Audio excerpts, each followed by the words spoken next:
안녕하세요. 글로벌 리스크 체계 조이준입니다. 오늘은 중국 공산당의 코인 사랑에 대해서 한번 말씀드리고자 합니다. 중국은 중국 내부에서 스테이블 코인이나 이런 거 쓰지도 못하게 하잖아요. 그런데 중국 공산당 기관지 학습시보에서 굉장히 독특한 내용이 나왔습니다. 디지털 위안화는 새로운 전쟁 자금이다 라는 주장을 하기 시작했는데요. 자기들 나라 내부에서는 코인의 코자도 꺼내지 못하게 하면서 중국 공산당 기관지는 중국 중앙은행이 발행할 예정인 디지털 위안화는 새로운 전쟁 자금이고 서방의 제재 회피를 막기 위한 무기다라고 말을 했는데요.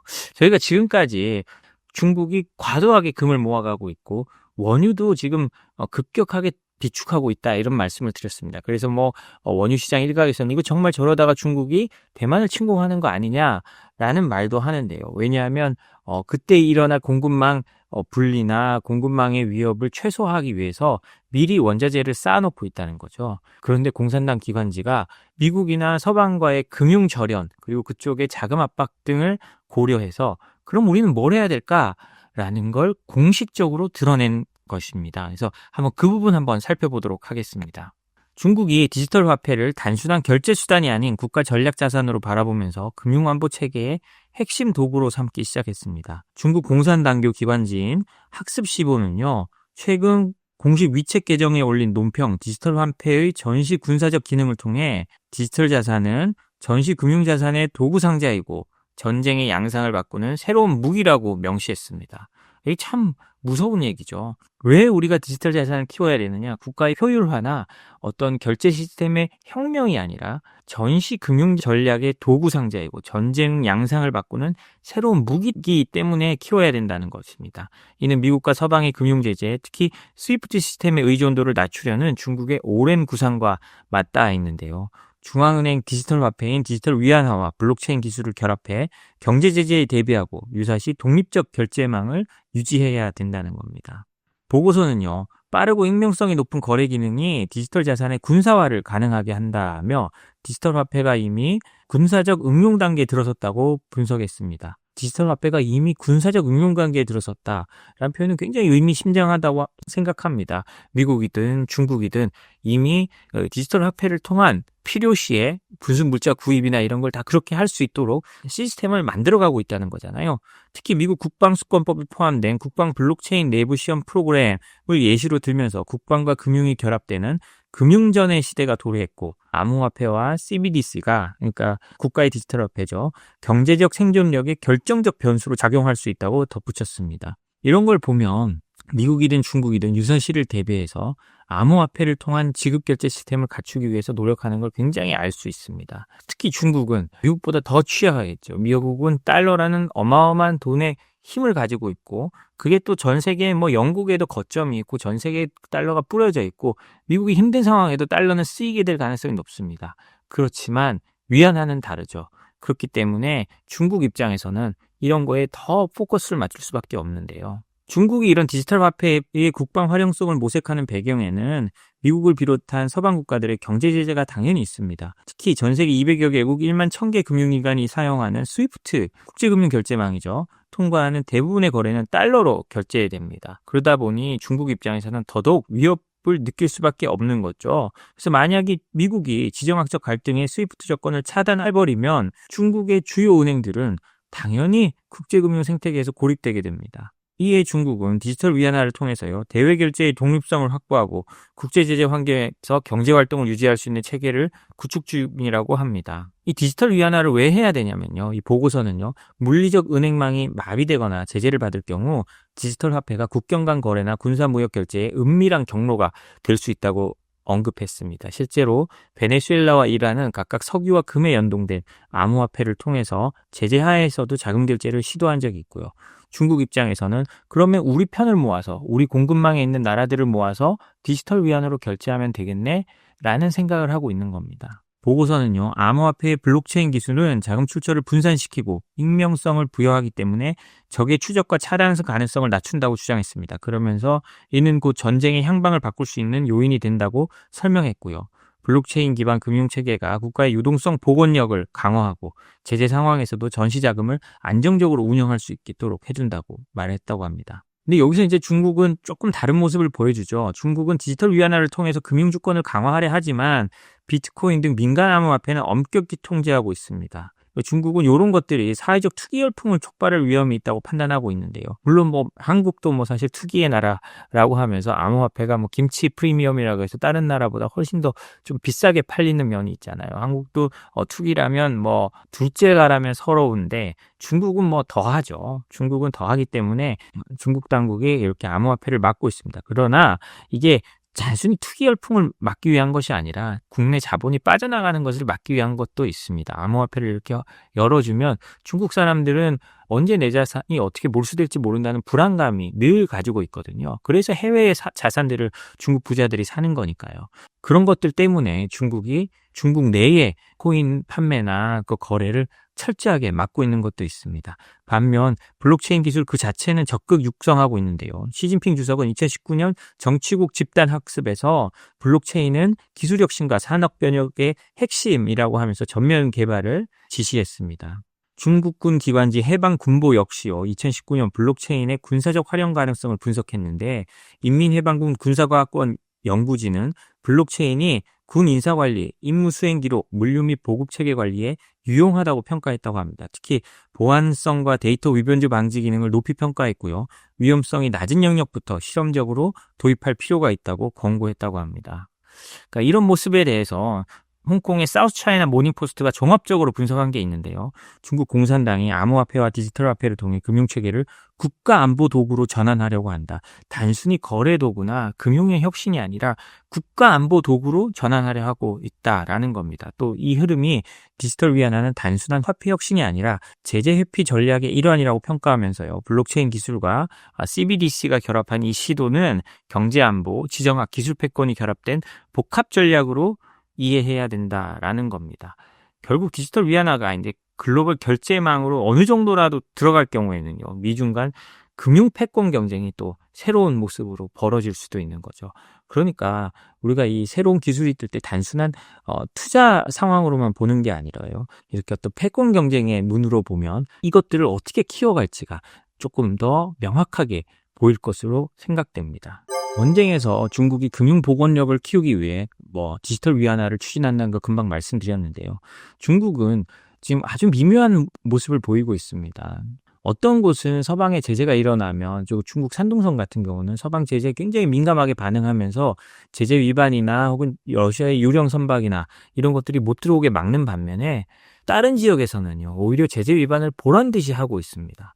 이런 걸 보면 중국이 굉장히 이중적인 전략을 통해서 쓰고 있다고 하는 건데요. 아마 각자의 상황에 맞을 겁니다. 제재를 맞아도 별로 타격이 없는 곳은 그냥 제재 선박들이나 이런 것도 그대로 받아들이고 있고, 너무 국제화돼서 제재를 맞으면 타격이 있는 곳들은 서방의 제재를 철저히 지키는 그런 모습을 보여주고 있는 것 같은데요. 이런 이중적인 모습이 어찌됐든 이 중국같이 큰 나라가 이렇게 양면 전략을 구사하면서 러시아 에너지 산업이나 이런 것들이 중국을 통해서 숨통을 틔우고 있는 거죠. 그 모습 한번 또 살펴보겠습니다.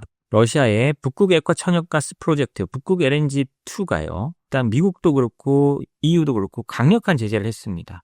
그렇지만 러시아는 이를 우회해 중국에 대한 수출을 계속 지속하고 있다고 하는데요. 특히 중국 남부의 베이하이 항은요, 대러 에너지 제재 회피의 핵심 거점으로 떠올랐다고 합니다. 베이하이 항은 중국 남부의 그 하이난선 쪽에 있는 아주 중국 남부의 항인데요. 이곳으로 러시아에서 LNG를 싣고 산둥성이나 이런 가까운 곳이 아니라 베이하이항까지 거의 하이난, 태국 가까이, 베트남 가까이까지 가서 러시아 선들이 LNG를 하역하고 있는 겁니다. 서방발 제재 리스크가 높은 상황에서도요, 지난 8월부터 러시아산 LNG가 여러 차례 해당 항만으로 수송된 것으로 밝혀졌는데요. 이는 중국과 러시아가 미국 제재에 대한 대응력을 갖추고 있고 에너지 수출 입을 통해 양국 간 경제적 결속을 강화하고 있다는 걸 보여준다고 합니다. 과거 바이든 행정부는요, 우크라이나 침공 이후 러시아의 에너지 산업을 약화시키기 위해 북극 LNG2 프로젝트를 집중적으로 제재 대상에 포함시켰는데요. 미국은 이 시설을 지원하는 운영사, 해운사, 금융기관까지 제재 범위를 확장해서 수출 불능 상태로 만들겠다라고 했다고 합니다. 그런데요, 러시아는 지난 8월부터 이 북극 LNG2 시설에서 생산된 가스를 중국으로 수출하는 데 성공했습니다. LNG 운반선 최소 11척이요. 중국 남부에 위치한 베이하이항에 도착한 것으로 확인됐는데 미국의 제재가 러시아 에너지 수출을 제대로 차단하지 못하고 있음을 보여주는 너무 대표적인 사례라고 하겠습니다. 특히 중요한 게 이 무역을 굳이 감추려고도 하지 않는답니다. 해당 선박들은 제재 리스크에도 불구하고 자동 선박 식별 시스템 신호를 통해서 위치를 공개하고 있는데요. 보통 러시아의 유령 함대는 이 자동 선박 식별 시스템을 끕니다. 끄고 몰래 들어갔다가 하역을 하고 돌아오는데요. 물론 뭐 몰래 들어간다고 해도 뭐 인공위성이나 이런 걸 통해서 미국이나 서방에서 다 지켜보고 있죠. 어찌됐든 지금까지는 자동 선박 식별 시스템을 끄고 들어갔었는데 이제는 그걸 끄지조차도 않는다는 거예요. 아예 드러내놓고 제재 위반을 하고 있다는 겁니다. 중국은요, 뭐 당연히 2021년부터 세계 최대의 LNG 수입국으로 부상했다고 하는데요. 그 베이하이항 LNG 터미널 또한 2016년 개장 이후 지속적으로 확장돼서 중국 남부 지방 에너지 공급하는 걸 막고 있다고 합니다. 특히 이제 베이하이항이나 중국 남부의 에너지 사업자들 입장에서는 북극 LNG2 프로젝트가 다른 제품보다 저렴한 가격에 공급되면서 훨씬 더 사기 좋은 거죠. 특히 이렇게 베이하이항이 할 수 있는 이유는요. 요거를 국유기업이 운영합니다. 사실상 중국 정부가 제재 위반을 하고 있는 거거든요. 이 베이하이항을 운영하는 중국 국유기업은요. 미국의 달러 기반 금융 시스템과 연계가 적어서 2차 제재에 대한 부담이 비교적 적다는 분석이 나옵니다. 사실 이 국유기업은 그냥 제재당하면 제재당해라. 나는 중국 내에서만 거래하는데 뭔 상관이니? 라고 할 수가 있는 겁니다. 미국은 아직 해당 터미널을 직접 제재하지는 않았지만 영국은 지난 15일 해당 시설을 러시아 에너지 산업 지원 혐의로 제재하기도 했다고 합니다. 영국이 이렇게 제재했지만 사실 뭐 중국 입장에서는 영국이 제재하든 말든 아무 상관이 없는 거죠. 문제는 이제 미국이 제재하느냐 마느냐. 그래서 달러의 공급이 막히느냐 마느냐가 되겠죠. 물론 뭐 영국이 이렇게 제재하고 나면 전 세계 금융기관은 아마 베이하이항과의 거래를 끊으려고 할 겁니다. 아마 중국의 대형 금융기관들도 그럴 가능성이 높은데요. 왜냐하면 영국에서 그런 이름을 넣어놓으면 전 세계 금융기관이나 어떤 기업들이 이름을 자신의 시스템에 넣어놓고 최대한 거래를 피하려 하기 때문에 그렇습니다. 러시아 북극 LNG2 사례는요. 강력한 제재에도 불구하고 중국을 통한 우회로가 여전히 존재한다는 것을 보여주고요. 이는 제재 정책의 실효성 한계를 드러내는 동시에 미중 간 에너지 안보와 지정학적 경쟁 구도가 더욱 복잡해지고 있다는 점을 보여주고 있습니다. 이번에는 EU가 중국을 어떻게 견제하는지 한번 보겠습니다. EU 의원들이요.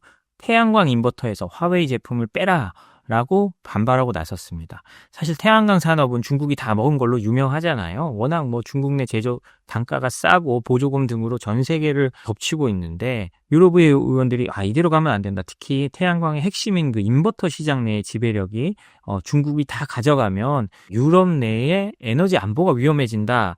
라고 판단하고 있는 겁니다. 태양광 인버터가 뭐냐면요. 태양광 패널이 생성한 직류 전류를 전력망에 공급할 수 있는 교류로 변환하는 기술 장비인데요. 대부분 인터넷에 연결돼 있어 공급업체가 원격으로 할 수 있다고 합니다. 그러니까 중국 마음대로 전력을 공급하는 걸 온라인으로 그냥 원거리에서 할 수 있다는 겁니다. 그래서 보안 전문가들은요, 이 원격 접속 기능이 악용될 경우 수천 개의 인버터가 동시에 비정상적으로 작동해 유럽 전력망에 정전, 전압급 등 불안정성을 야기할 수 있다고 경고했거든요. 그래서 미리암 렉스만 유럽의회 의원은요, EU 집행위에 보낸 서한에서, 그러니까 EU 정부에 보낸 서한입니다. 고위험 공급업체의 핵심 인프라 접근을 제한하는 법적 조치를 즉시 마련해야 된다고 요구했고, 현재까지 12명의 의원의 지지를 확보했고 추가 지지를 확보 중이라고 말을 했다고 합니다. 시장조사기관 솔라파워 유럽에 따르면요. 중국 기업들은 유럽 태양광 인버터 시장의 약 65%를 점유하고 있고 이 중 화웨이는 최대 공급업체로 그 뒤를 잇는 기업은 중국의 선그로우로 화웨이 공급량의 약 한 절반 수준에 불과하답니다. 유럽 각국은 이미 자국 내 대응을 어느 정도 시작했다고 합니다. 리투아니아는 100kW 이상 재생에너지 설비에서 중국 기업의 원격 접속을 금지했고요. 체코는 중국산 인버터가 전력망에 미치는 위험성을 경고하고 판단에 나섰고요. 독일은 2023년 화웨이의 에너지 관리 부품에 대한 보안 조사에 착수했습니다. 이렇게 좀 두려워하는 건요. 이런 인버터 문제 같은 걸로 지난 4월에 스페인과 포르투갈에 대규모 정전 사태가 발생하기도 했다고 하거든요. 이런 것들이 이제 점점 이런 태양광이나 이런 문제들도 EU에서 좀 더 안보 문제로 보고 있는 거죠. 그래서 태양광 인버터는 전력망 보안의 핵심되는 장비인데요. 화웨이 등 중국 기업의 시장 지배는 유럽의 에너지 안보와 공급망 자율성에 직접적인 위협으로 작용하고 있습니다. 유럽이 이미 통신, 공항, 영상 감시 분야에서 중국 기술의 의존을 줄이는 데 집중하고 있기 때문에 태양광 산업에서도 유사한 규제들이 계속 나올 걸로 보입니다. 오히려 이런 걸 보면 한국에서 인버터를 만드는 업체들은 오히려 기회가 될 수도 있지 않을까 싶네요. 네, 오늘 저희가 준비할 소식은 여기까지입니다. 저희 소식이 도움이 되셨다면 구독, 좋아요, 알림 설정 부탁드리겠습니다. 감사합니다.